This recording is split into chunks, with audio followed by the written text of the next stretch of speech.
Ladies and gentlemen, Scott Armstrong and the former Premier of Nova Scotia, the Honourable Roger Bacon. This is campaigning the Cumberland-Colchester way. When you're in the blueberry capital of Canada, you find every way possible to support one of the riding's biggest employers and economic generators. Hey, you're supposed to taste the blueberries first to see how much sugar you need in them. While it's certainly not a scientific polling method, being the eventual winner of the Cumberland County Exhibition's annual Blueberry Bake-Off can certainly improve your profile. Tonight, there was some concern out there of Bill was going to be able to beat me for the Blueberry Bake-Off competition. There was a lot of chatter about that, and Scott, I understand, is a good cook, so I was a little worried. Jason, well, considering it was going to be made with blueberries, and he's an organic farmer, the pressure was on. This is blueberry harvest time in the northwest part of Nova Scotia. They grow more wild blueberries here than anywhere else in Canada, more than 30 million kilograms last year. Most of these berries will end up frozen and shipped to the U.S. and Europe. Blueberries are a bright light in an otherwise depressed economy in the rest of this region. Like many rural areas, Cumberland-Colchester faces significant challenges. It's like most rural ridings, is that largely more depressed a little bit. We do have a number of good jobs in that riding. The only challenge is that we have a rural exodus, so young people are moving to the larger urban centers, so in this case it would be Halifax, or they're moving up to Moncton, for example, in New Brunswick. This seems to be a standard pattern across, not just in this riding, but across other rural ridings in Atlantic Canada. So this is a big change, and it's significant. So the challenge for our politicians then becomes is how do we maintain strong, vibrant communities? Hey, Bill, how's it going, man? Scott Armstrong is the incumbent Conservative Member of Parliament. He's represented the riding since 2009. Politically, this has traditionally been a Conservative riding. It occasionally will go Liberal, but never for very long. But this time around, there's an interesting factor at play in the riding. Thank you. Bill Casey is running for the Liberals, but for many years he held the seat as a Progressive Conservative and then a Conservative. When he had a public disagreement with Prime Minister Stephen Harper in 2007, he was kicked out of the caucus. He ran as an independent in 2008 and won a landslide victory, only to resign the following year. Now, 6 years later, he's returning as a Liberal. I've always had a left-leaning side to me. It's very much a part of me, and so I'm very comfortable in the Liberal side. I believe it's a people party, and they have much more compassion, I think, and more focus on people issues. Yeah. But even still, when you were a Progressive Conservative, you would have fought tooth and nail against the Liberals. Absolutely. Was it strange to come to put on that Team Trudeau button? And there's a whole bunch of things about me. First of all, I was never involved in politics until I ran for... The first meeting I ever went to was my own nomination party meeting. That's the first political meeting I ever went to. So I don't have a big history as a partisan person. And the other thing is, when I was a member of the opposition, I worked really well with the Liberals on a whole bunch of issues. And I feel really comfortable with them. Plus, when I was evicted from the Conservatives, I ended up sitting on the very back row on the opposition side. There was one seat there left between the NDP and the Liberals, and that's where I was assigned, on the back row. And right next to me was Justin Trudeau. And he's much younger than I am, comes from a different generation. He's from a different planet than I am, and I never thought that I have anything in common with him at all. But it turned out we had great discussions on a whole wide range of issues, from Atlantic issues, which are important to me, to international issues, a place for Canada in the world. And I just enjoyed talking to him, so I'm very comfortable with him, and here I am.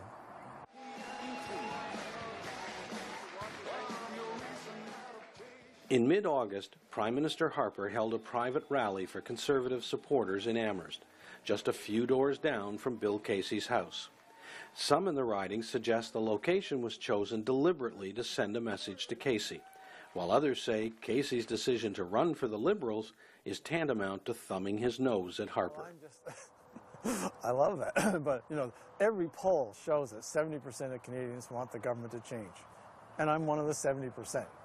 And the motive is not anything else except we want to change. I don't agree with Mr. Harper's direction for the country, either domestic policy or especially foreign policy. I just don't agree with it. And I hope it will change. I don't know how some of the Conservatives are going to accept him as being a Liberal. We have heard that. Yeah. That they're having trouble deciding, right? Yeah. They like the bill of the Conservative Party, yeah, but they're not sure the Liberal bill. Yeah. Yep. So that should be interesting. Yeah. Well, we're hoping you'll lend us the vote because we don't want to split the vote. Well, we don't want to split the vote so that Scott does win again. Because if it's the concern for the NDP candidate, Wendy Robinson, is Casey's conversion as a Liberal may split the centre-left vote.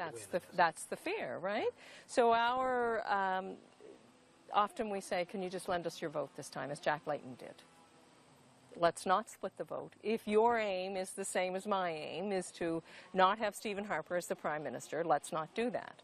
So we'll see what they choose to do in the end. I would like to think that when we get closer to the election and people see how the polls are going, if our party is doing really well, then I think we will get the votes. I think if the Liberals tend to be doing well nationally, then they may take the votes. So it is anybody's game at this point, because I'm not trying to discredit Scott's stand. People like Scott, and we hear down in Parsborough area, we were there campaigning, Scott has brought a lot of money to this community. So they're not about to oust the guy who's bringing them money. The seawall down there was probably one of my landmark accomplishments as a member of Parliament. It was that was a very hard file to get accomplished, but it was very important to save that community. So we worked very hard, and I appreciate that. Yeah. Part of Scott Armstrong's strategy is making sure people know he's delivered significant federal dollars to the riding, particularly in the months leading up to the election call. But he makes no apologies for doing what he sees as his job. Yeah. Well, I think people expect their representatives to go to Halifax with the provincial, to go to City Hall if they're a mayor or a councillor, or to go to Ottawa if you're a member of Parliament, and represent them. And not just represent them on every single piece of legislation that passes, but represent those community groups who are trying to work with different departments in the federal government so they can get grants, they can get access to federal dollars in programs that currently exist, right? I mean, not every dollar has to go to Toronto, Montreal, or Vancouver. Or Halifax. We've seen a big shipbuilding program go to Halifax. It's a $25 billion program. It's going to create thousands of jobs down here in Nova Scotia. But in the rural areas here, we have just as much right to access government programs that currently exist if you put together a plan that reaches the criteria for those programs. So I work with local groups. I work with the local municipalities to make sure that their asks to the federal government are attended to. And I work with the cabinet ministers, I work with the departments, and I've been very successful at delivering dollars. Now, they talk about buying votes. I've been doing this since day one.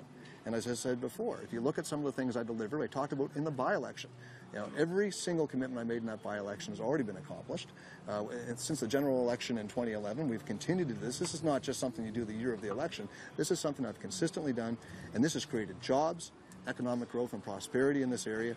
And quite frankly, that is the #1 priority I have, because we want to be able to have the jobs available here to keep our young people home. I mean, I have children myself who are no longer in the province. It's difficult sometimes to find jobs for young people here, and I'm doing everything I possibly can to work with the federal departments to deliver infrastructure dollars, to deliver program support, so that we can keep our young people here and working. I think the biggest issue here is similar to what it is across Canada, is jobs. We've seen a large diaspora of people leaving Cumberland-Colchester, heading out west to the oil fields. And for small rural communities, it's hindering their ability to grow and actually to survive. And I think that's one of the issues that the candidates are probably hearing the most of at the door is, you know, my son's working in Alberta. I want him to have economic opportunity at home. I want to bring my boy home, or I want to bring my daughter home. Or young families say, you know what, I don't want to have to leave to find a job. And it sort of reminds me when I was growing up in Prince Edward Island, and when I was going through university in Holland College, I knew there was no jobs in Prince Edward Island, so I had to leave. And at the time, I thought, you know, I'll go for a few months, then I'll come back. Well, 23 years later, I'm still away. But I think there's a lot of that here in Cumberland-Colchester. There's a lot of young people who are wondering, do I have a future here? And I think what the voters are looking for is the candidate who can say, you know, I have a future for you, and this is what it is. It's a pleasure to meet you. There's a campaign on now, as you know, but Concern about jobs and having to leave to find them is something Bill Casey and the other candidates say they hear everywhere they go, particularly at a place like Future Works in Truro that is helping people having trouble getting work. There's a lot of people leaving Truro, just like young ones leaving from Truro to go to out west. You know what I mean? I found there should be like more work and stuff. You hit the nail right on the head, because the biggest problem we have in this riding, the biggest single problem, is that problem. And that's young people not having job opportunities and leaving. Because young people are the future. We need them. We need them to replace the workers that we have now that are going to retire. We need people to take over businesses. We need people for volunteer firefighters. And we need people to join the service clubs to help the communities, the volunteer organizations, all the things that volunteers do. If the young people leave, we lose those volunteers, and they're a big part of our community. But the biggest challenge is providing jobs to keep young people here, full-time jobs, year-round jobs, if we can get them. Although I take breaks and go away and do things, generally, Cale's the knife guy. He's the breaker. He's the guy with the knife, and I'm the guy with the orange press. Jason Blanche is the Green Party candidate. Today, he's working at his son's orange juice stall at the Sackville Farmers Market. It's just across the New Brunswick border from Cumberland-Colchester, but attracts a lot of people from the riding. I'm running for the Green Party in Amherst. Are you? Yeah, Jason. That's right. Jason, Jennifer Field. I teach at E.B. Chandler. Oh, hi, Jennifer. Yeah, nice to meet you, actually. Although we're out of the riding, it is our community, because this farmers market, well, to Amherst, is by far the closest. There is one in Truro as well. There is a farmers market in Amherst. They're on Fridays. The market in Amherst is on Fridays, so a lot of people, they're working, they can't go, so they skip across the border. And a number of the vendors here are from Amherst as well. Ourselves, the Whimsical Farm, a woman at the end who's doing jams and jellies, and if I looked around for a minute, then I'd recognize and remember several others too. So even though you're out of the riding, this still allows you to capture some of the people. I've been talking politics with people from my riding nonstop for the last several weeks, squeezing orange juice and Sackville, New Brunswick. It's ironic, but absolutely, yeah. And as you've been campaigning, what are you hearing from people in the riding about what's on their mind? What are their issues? Yeah. The sad thing is the question I hear most often from people is, what are you going to do for us? And often they're not coming to me with an issue. I have a pretty good idea what the issues are. Like, where people are not wealthy. So you have a whole election campaign talking about the middle class. And there's debate about how much money the middle class makes, but they make more money than most of the people in my riding.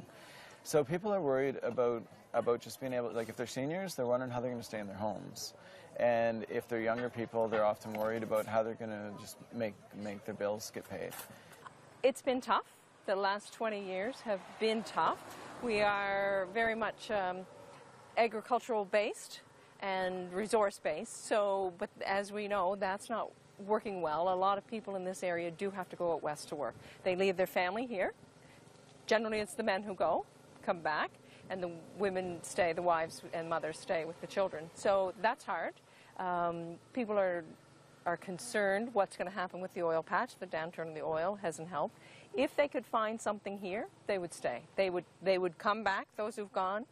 Those who have stayed and sent someone on would certainly rather be here. We're very rooted in our communities here.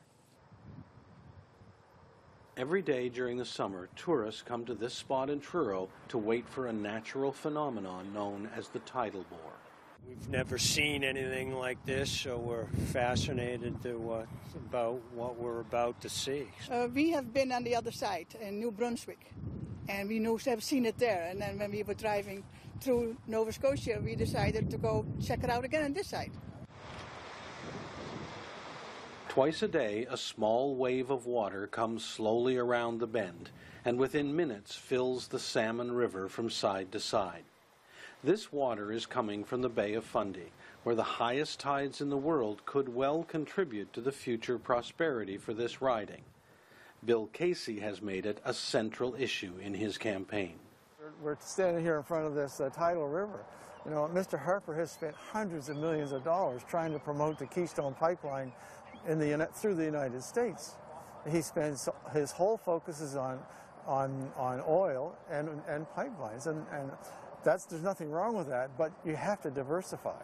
And that we should be diversifying some of that money and some of that focus on alternative energies like this tidal power behind me. We have enormous tidal power potential. We have enormous geothermal potential in this riding. We have enormous wind and solar energy potential, but we're focused totally on oil. This is the Fundy Ocean Research Center for Energy, or as it's known here in Parsboro, FORCE. If the research being done here is successful, it could lead to significant economic development for the riding and alternative energy generation for Nova Scotia. All of the Cumberland-Colchester candidates agree on one thing: harnessing the power of the Bay of Fundy tides is important.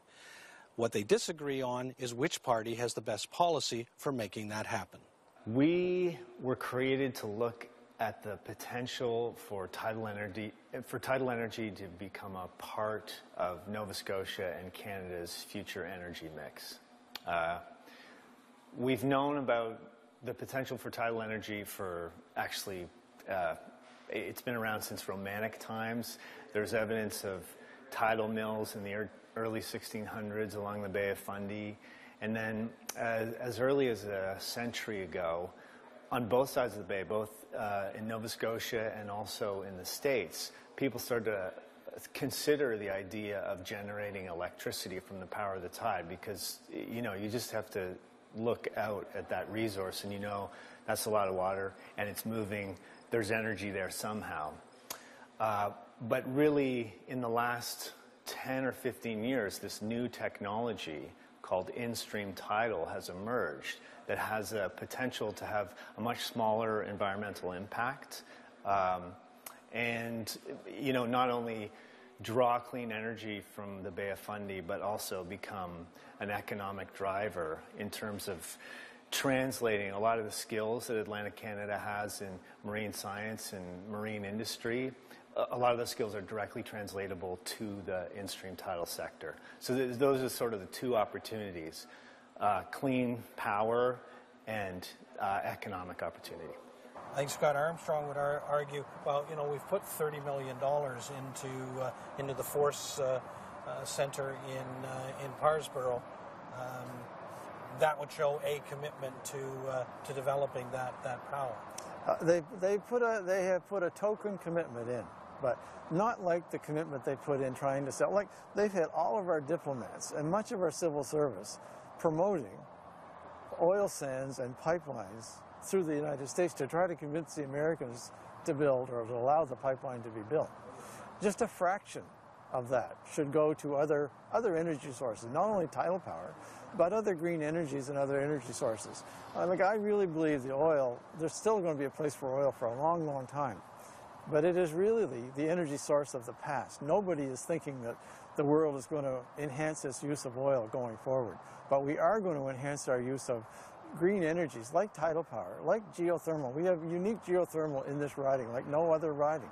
We have wind energy, we have solar, we have a whole array of energies, but they do not get the assistance and the promotion, the scientific research and the development that they deserve. The money has been focused on oil sands and pipelines, and again, there's a place for them, but we need to diversify that focus.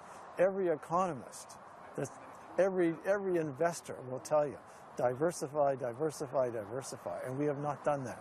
We put all our eggs in that basket. Well, that's a ridiculous statement by Mr. Casey. When he was the MP, there was no federal dollars went for that. So it's only been since I've been elected, working with the cabinet ministers in Ottawa, that we've been able to deliver these infrastructure dollars for things like tidal power. You know, Bill talked about green energy. I've actually been in a position working with the government to deliver on green energy. $30 million is a lot of money in a small community like Parsboro. We now have undersea cables laid out. We're going to have generators and turbines put into the Bay of Fundy. That's going to be a turning point for a community like Parsboro and really the northern part of Nova Scotia. We have the Muskrat Falls project. That's going to be clean, green, perpetual energy coming from Labrador to Newfoundland through our riding, through Nova Scotia.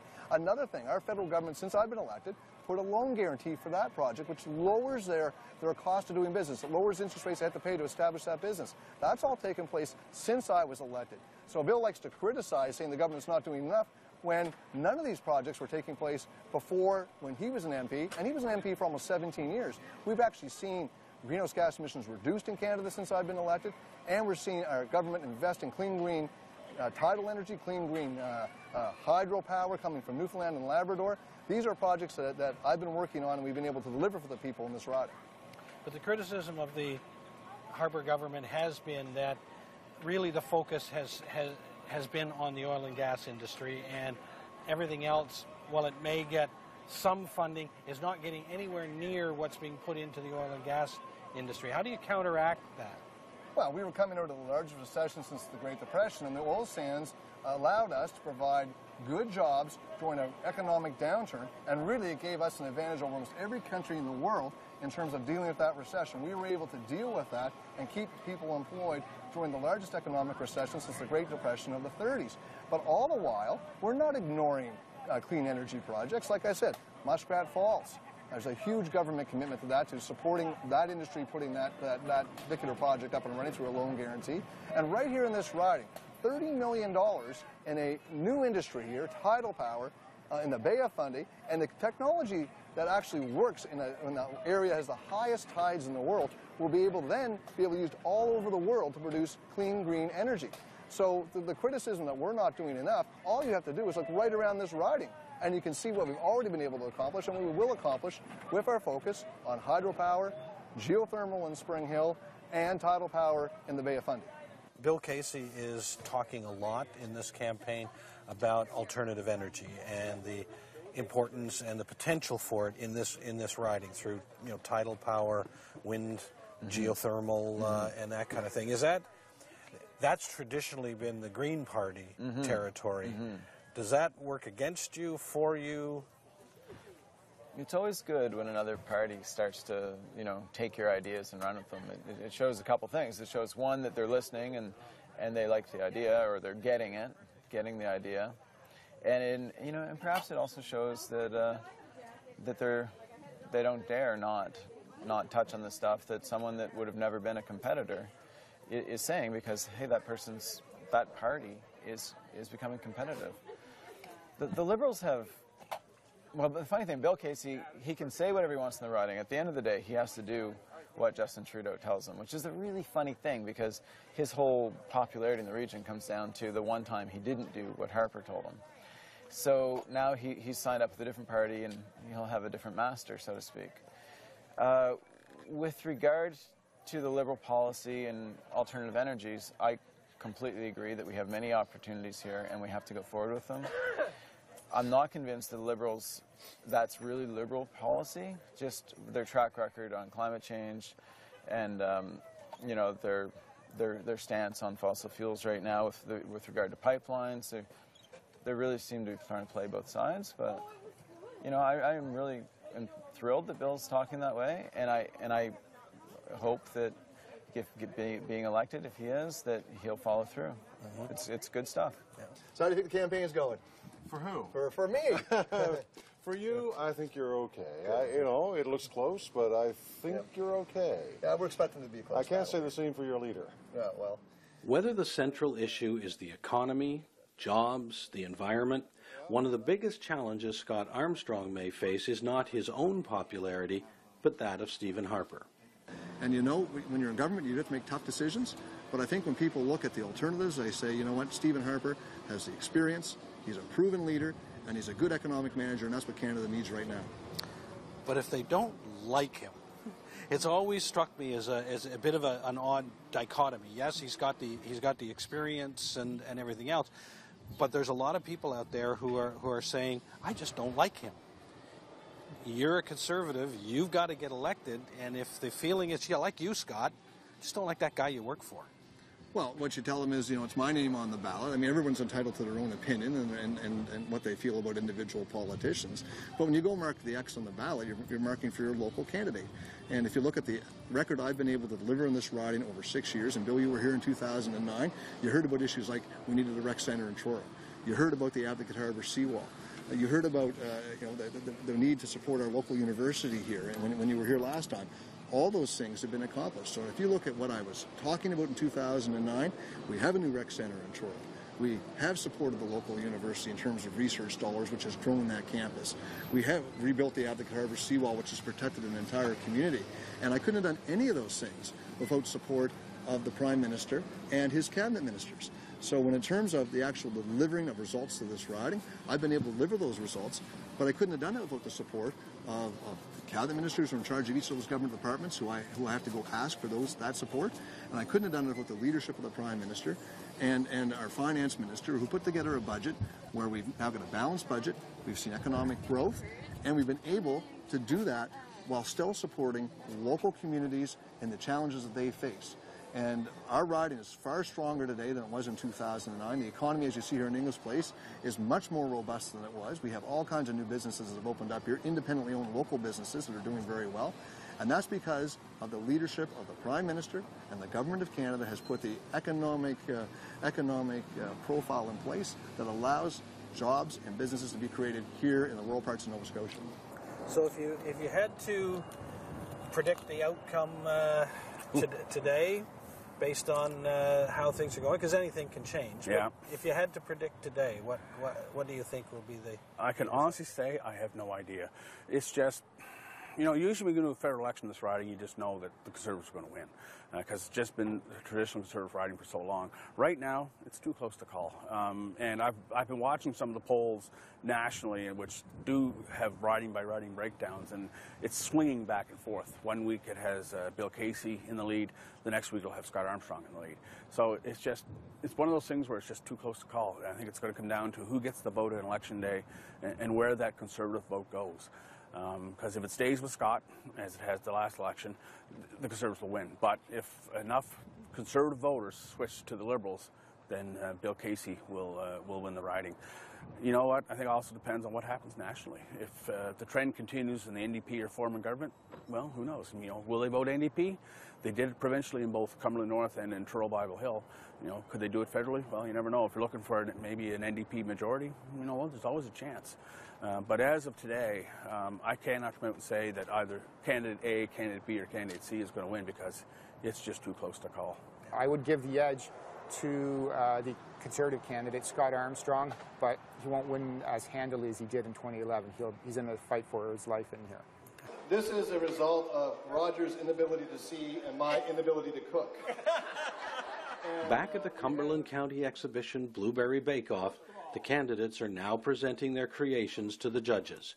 It's pretty clear they're probably better politicians than bakers. Do you know the number for 911? Anyone know the number for 911? As in an election, even a bake-off is first past the post. The one with the most votes wins. That means the winner is Wendy Robinson, 101 points. Congratulations, Wendy, and your muffins. Wendy and Larry.